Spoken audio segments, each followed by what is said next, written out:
हम देखेंगे भिन्न के निम्नलिखित प्रकारों से संबंधित उदाहरण।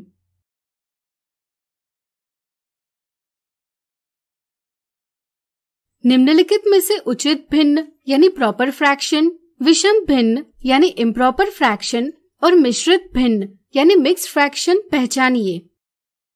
जब भी बटा के नीचे की संख्या यानी हर बटा के ऊपर की संख्या यानी अंश से बड़ी होती है तो यह एक उचित भिन्न होती है। इस भिन्न का मान 0 से बड़ा लेकिन 1 से कम होता है। दी संख्याओं में 23/25 और 13/19 उचित भिन्न है। इसी तरह क्या आप बता सकते हैं जब बटा के ऊपर की संख्या यानी अंश बटा के नीचे की संख्या यानी हर से बड़ी होती है तो कौन सी भिन्न होती है? सोचिए। बिल्कुल सही, यह एक विषम भिन्न होती है। इस भिन्न का मान 1 से बड़ा होता है। दी संख्याओं में 13/7 और 17/14 विषम भिन्न है। इसी प्रकार ऐसे भिन्न जिसमें एक पूर्ण संख्या और एक उचित भिन्न होती है कहलाती है एक मिश्रित भिन्न। इस तरह से दी संख्याओं में 1 सही 3/8 और 5 सही 12/17 मिश्रित भिन्न है। अब हम भिन्नों में परिवर्तन से संबंधित उदाहरण देखेंगे, लेकिन इससे पहले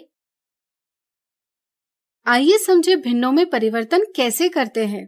मान लीजिए हमने 5 चॉकलेट ली, हमें इन्हें 3 बराबर भागों में बांटना है। इसके लिए हम हर एक चॉकलेट को 3 बराबर हिस्सों में विभाजित करेंगे। अब हर एक चॉकलेट का एक हिस्सा एक भाग में रखकर सभी चॉकलेट के 3 बराबर भाग बना लेंगे। तो बताइए हर एक भाग में कितनी चॉकलेट आएगी? सोचिए। चलिए हम बताते हैं। चूंकि हमने प्रत्येक चॉकलेट के 3 बराबर हिस्से किए, इसलिए हम हर यानी डिनोमिनेटर लिखेंगे 3 और हमने 5 हिस्से लिए, इसलिए अंश यानी न्यूमरेटर होगा 5। इस तरह से हर एक भाग में 5/3 चॉकलेट आएगी। यह एक विषम भिन्न है। आइए इसका मिश्रित भिन्न में परिवर्तन करें। अगर हम इन 5 भागों में से 3 भाग लेकर इन्हें जोड़ते हैं तो हमें एक पूर्ण चॉकलेट मिलेगी। तो बताइए बची चॉकलेट के लिए भिन्न क्या होगी? चूंकि यहाँ 3 में से 2 भाग बचे हैं, इसलिए भिन्न होगी 2/3। इस तरह से एक पूर्ण और 2/3 चॉकलेट एक साथ 1 सही 2/3 इस प्रकार भी व्यक्त की जा सकती है। गणित में यह परिवर्तन करने के लिए हम अंश को हर से भाग देते हैं, यानी कि भिन्न 5/3 को विभाजन के रूप में व्यक्त करते हैं। फिर हम भाग देकर भागफल यानी कोशेंट और शेषफल यानी रिमाइंडर प्राप्त करते हैं और फिर मिश्रित भिन्न को इस प्रकार व्यक्त करते हैं। इससे मिश्रित भिन्न प्राप्त होगी 1 सही 2/3।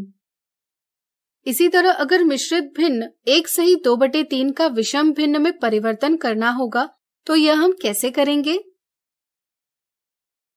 जैसा कि आप देख सकते हैं यहाँ हर 3 है, इसलिए हम सभी पूर्ण चॉकलेट के 3 बराबर भाग बनाएंगे।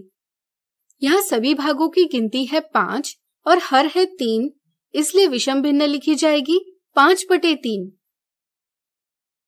गणित में यह परिवर्तन करने के लिए पहले हम पूर्ण संख्या को हर से गुणा कर अंश में जोड़ते हैं।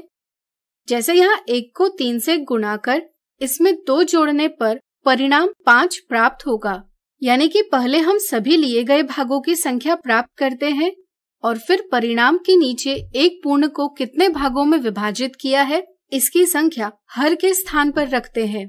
इससे हमें भिन्न 5/3 प्राप्त होती है जो एक विषम भिन्न है।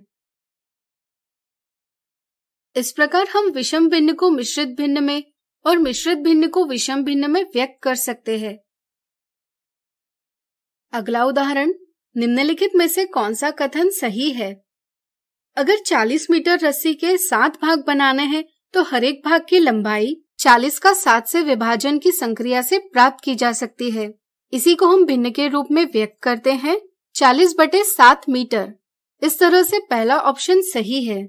40/7 मीटर यह लंबाई विषम भिन्न के रूप में व्यक्त की गई है। आइए इसे मिश्रित भिन्न के रूप में व्यक्त करें। मिश्रित भिन्न में व्यक्त करने के लिए हम अंश 40 को हर 7 से भाग देते हैं, यानी कि 40/7 के रूप में व्यक्त करते हैं। भाग देने पर भागफल 5 मिलता है और शेषफल 5 मिलता है और फिर हम मिश्रित भिन्न को इस प्रकार व्यक्त करते हैं। इस तरह से यहाँ मिश्रित भिन्न होगी 5 सही 5/7, यानी कि दूसरा कथन भी सही है। आज हमने देखे भिन्न के निम्नलिखित प्रकारों से संबंधित उदाहरण। अगले वीडियो में इनसे जुड़ी कुछ मिथ्या धारणाओं को दूर करेंगे।